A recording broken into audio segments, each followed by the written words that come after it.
Well, there you go. I just treated myself to a nice cup of tea and proper pushed the boat out because I had an ice cream as well.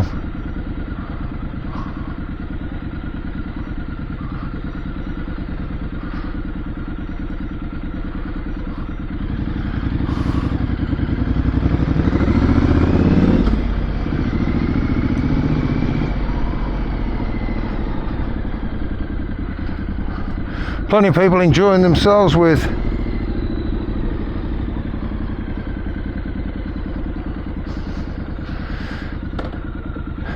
ice creams and cold beers and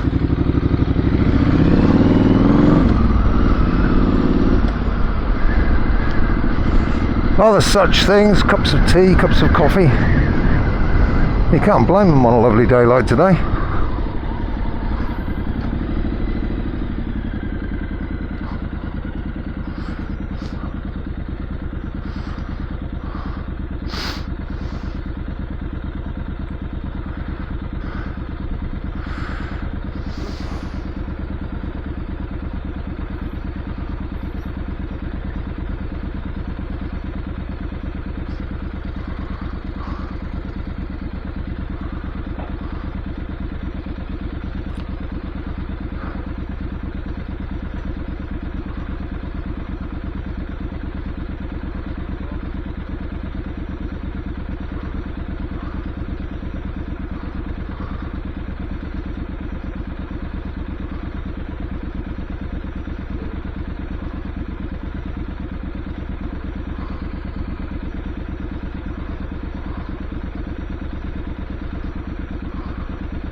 Or sitting in a beer garden like that lot.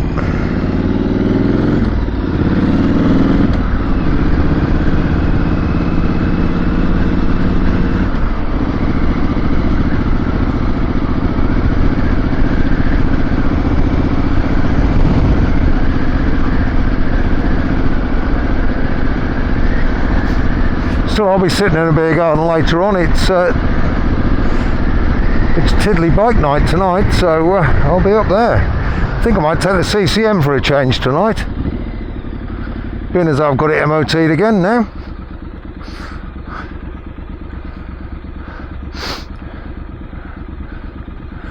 Now, why on earth have we got the Welsh police in England?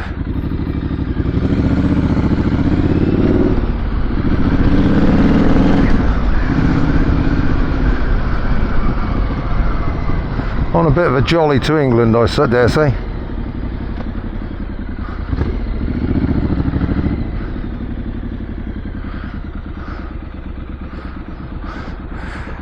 That's where you want a bike, nearly to the head of the queue. People at the back of that queue are going to probably have a couple of traffic light cycles before they get up here.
I'm probably going to need fuel by the time I get home.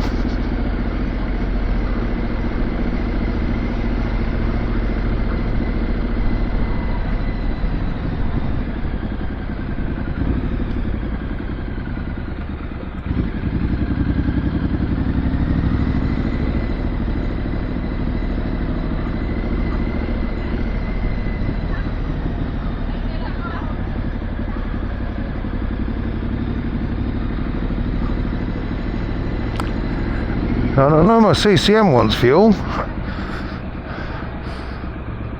I'm going to be putting my hand in my pocket a bit today.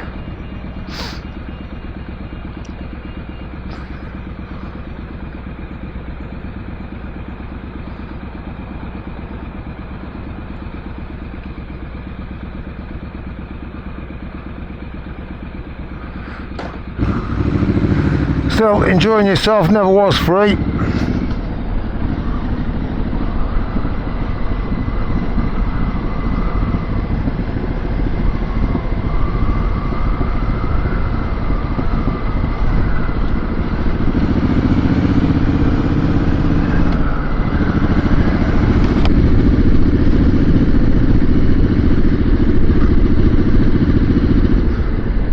It's not my day for traffic lights today, that's a fact.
I don't know whether you can tell the difference in tone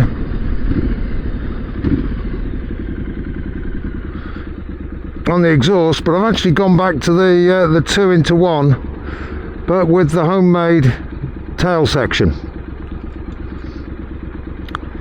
because the twin shotgun pipe that I made, because I still haven't got around to bending it in where my leg goes, it does get pretty damned hot, and of course we're in the hot time of the year, so that may well now be put off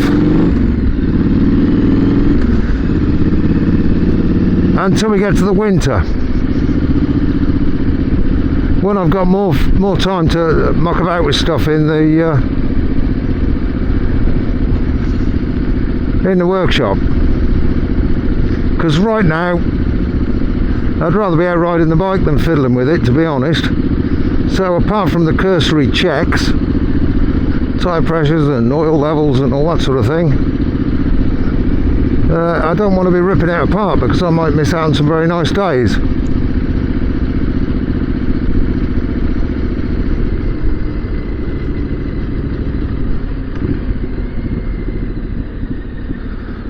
So I kind of got a choice of exhausts with this. I've got the original exhaust, which I'm not planning on putting back on. I've got the Vance & Hines exhaust, which 99% of what's fitted now is that. Or I've got this one, which is Vance & Hines up until the tailpiece, and then with the homemade piece of baffled straight pipe, and I think that's where I'm going to be sticking for now. It works well, it sounds good, it doesn't get my leg too hot.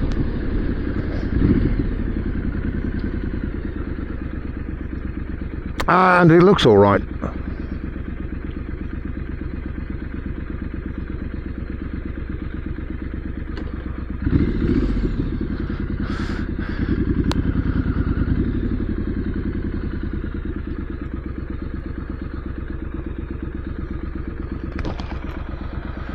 Like I say, it's not my day for traffic lights today,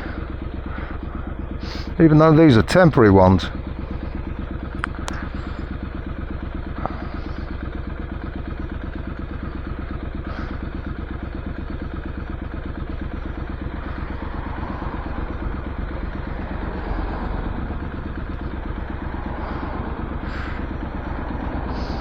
when you're at a standstill,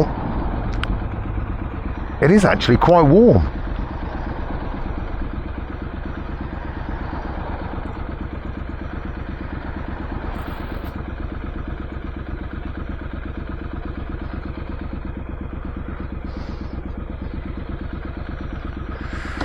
So it's good to be moving.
Yeah, I'll go the long way back, and then that takes me past a few filling stations, so I can just have a quick splash and dash.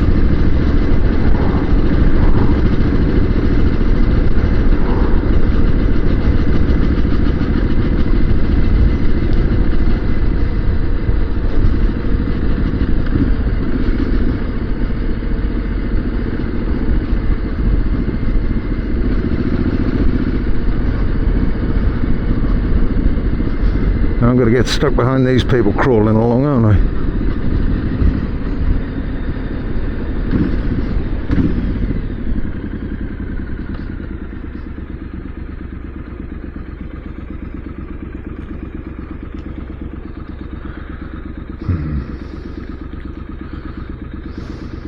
Right, anyway, I'm out of town now, so...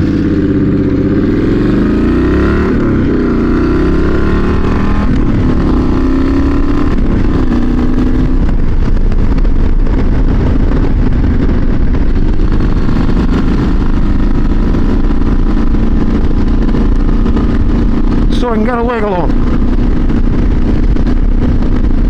Oh, it smells of countryside out here. What I mean by that is it smells of shit.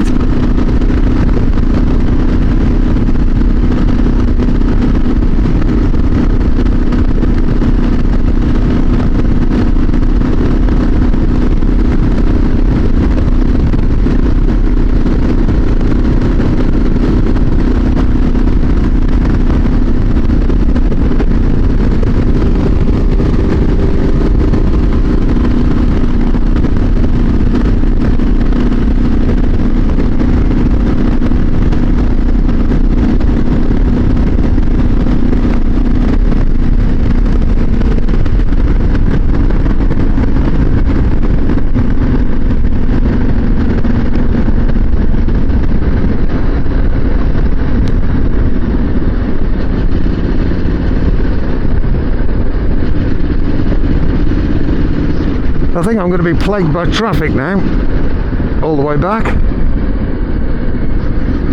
I can just feel it in my water,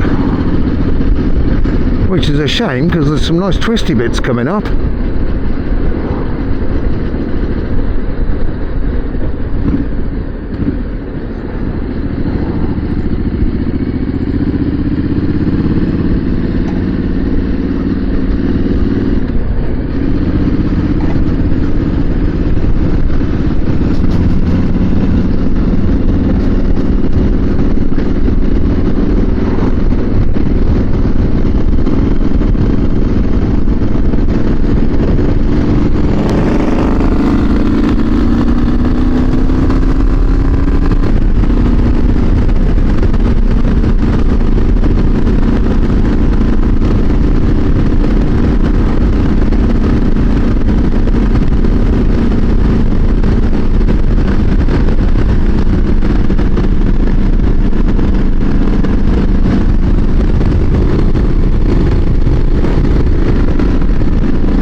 nothing like it.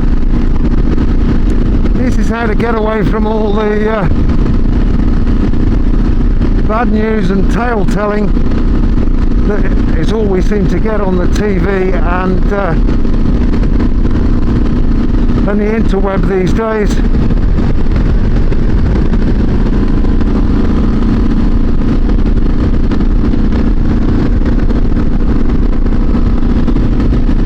What with the Duke and Duchess of Netflix telling Porky Pies about being chased by the paparazzi, and the crazy Russian president threatening to press the button. Just away from it all here. I'm going to listen to any of that shit.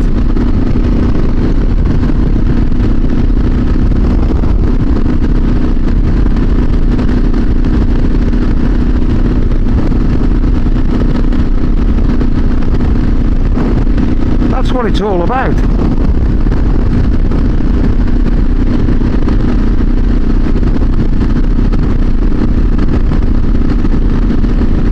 It's the escape. The escape from the bullshit that is life. Even if you're only out for 30 minutes, it's still 30 minutes of escape. Just what the doctor ordered.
I got 3 bars left on my fuel gauge, which means absolutely nothing.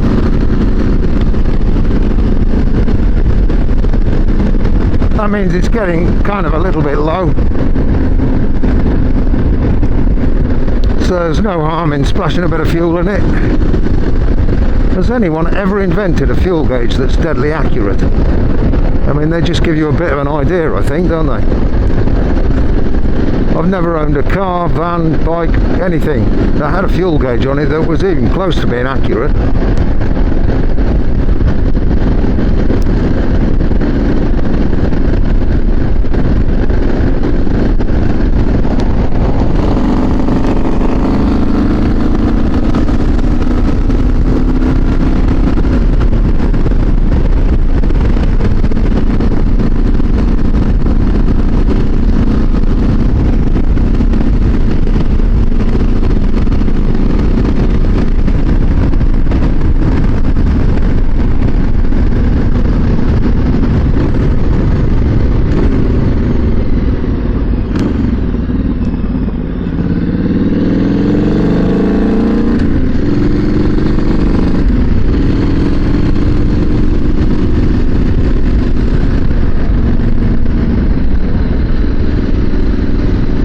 Right, that's it. I'm back into pretty much where I live now.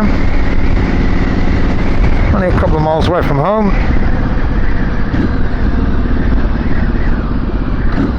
And I gotta go past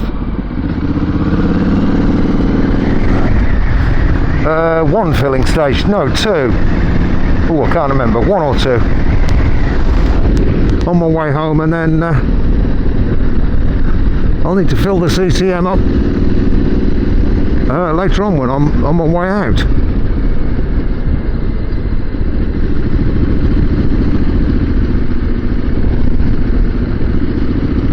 Now that's something I've talked in the past about people who are new to motorcycling. If you are new to motorcycling and you buy yourself a modern bike with fuel injection and ECUs and ride-by-wire and all this sort of stuff,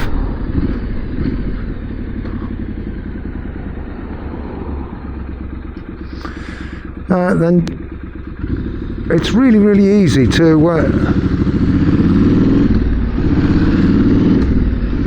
they're really easy to ride, but I'm comparing that with old school analog bikes.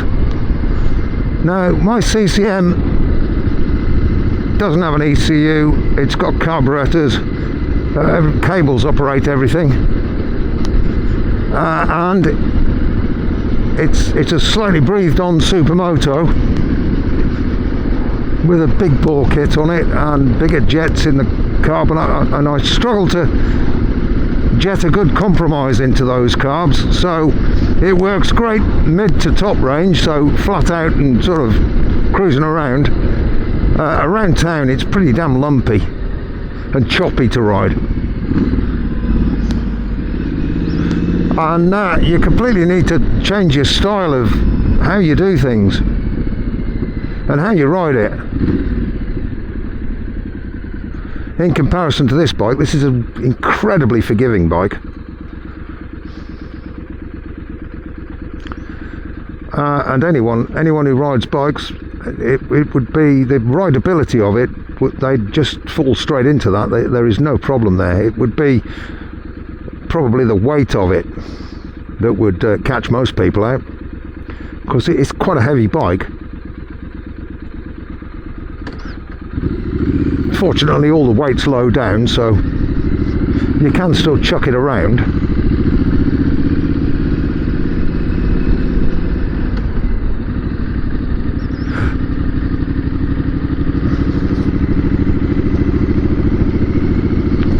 So what I'm saying is, when I cock my leg over my CCM later on today,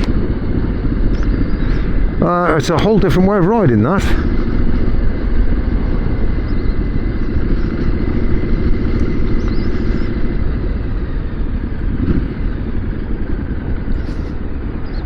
And I guess I've been doing it for a good few years now, riding numerous different kinds of bikes, and I started off on analog stuff. I started off on 2-strokes, so I don't really notice it.